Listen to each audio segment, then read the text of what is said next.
मैंने एक ऐसा दर्शन देखा था कि परमेश्वर अपने लोगों को समेटने जा रहा है। जो लोग बिखर गए हैं, जो लोग अलग अलग देशों में हैं, परमेश्वर उनको समेट कर एक जगह पे लाएगा। ये इजराइलियों के बारे में आने वाले समय में, ये जो साल है 2021, हम जो तीसरा विश्व युद्ध है उसके एक स्टेप और आगे हो गए। ये जो कॉन्फ्लिक्ट है, ये जो लड़ाई है, ये इजराइल और ईरान के साथ होने वाला है।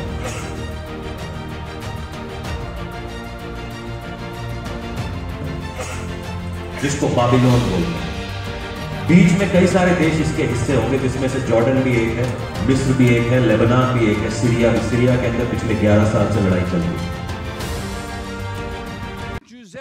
We expect all pressure, direct and indirect, to remove Palestinians from their homes to stop. Otherwise, we will do everything we can to ensure the cruel are sentenced to the fate they deserve. Iran has also voiced support for the Palestinians. We express solidarity with the oppressed people of Palestine. We imagine that the Muslim world must unanimously respond to the cruelty and savagery of the Quds occupying regime. An emergency meeting of the Organization of Islamic Countries has been called as Saudi Arabia, Kuwait, Pakistan, Qatar and other Muslim countries have demanded Israel immediately cease its crackdown on the Al-Aqsa compound. Jordan and Egypt, who have the closest diplomatic relations with Israel, have also issued statements saying Israel's moves undermine regional stability.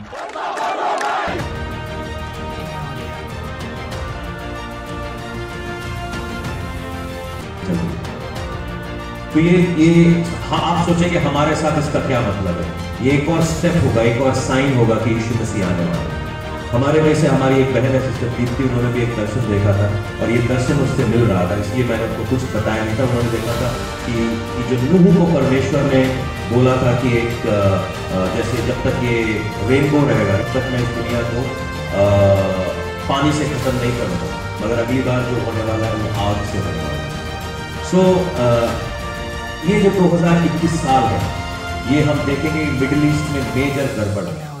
Major गड़बड़ क्या एक साल होने वाला है middle east के अंदर। खासतौर पर बहुत सारे लोगों ने नोबेल पीस पुरस्कार पाने के लिए मिडिल ईस्ट के साथ बड़ा खिलवाड़ किया। मिडिल ईस्ट के साथ उन्होंने बड़ा डीमिलिटराइजेशन किया वहां पर। उसका असर हम देखेंगे। इजराइल के साथ वो लोग जंग में जाएंगे और ये शुरुआत हो चुकी है। और ये जो जंग शुरुआत होगी, ये जो थर्ड विश्व युद्ध की जो पहला स्टेप है, जो पहला कदम देखा जाएगा, उसके अंदर हम देखेंगे ईरान जो बाबिलोन है वो खड़ा होगा इजराइल के विरोध और इजराइल के ऊपर हमला करेगा। मैं इससे ज़्यादा डिटेल में नहीं बता सकता। फिलिस्तीन इसके अंदर शामिल है। फिलिस्तीन के अंदर लोग इकट्ठे किए जाएंगे ताकि वो इजराइल के साथ ऊपर हमला करें। आप बोलेंगे हम इजराइल के साथ हमारा बड़ा दूर दूर तक का कोई नाता नहीं है। इजराइल के साथ हमारा नाता है। वो एक साइन होगा कि परमेश्वर आने वाला है।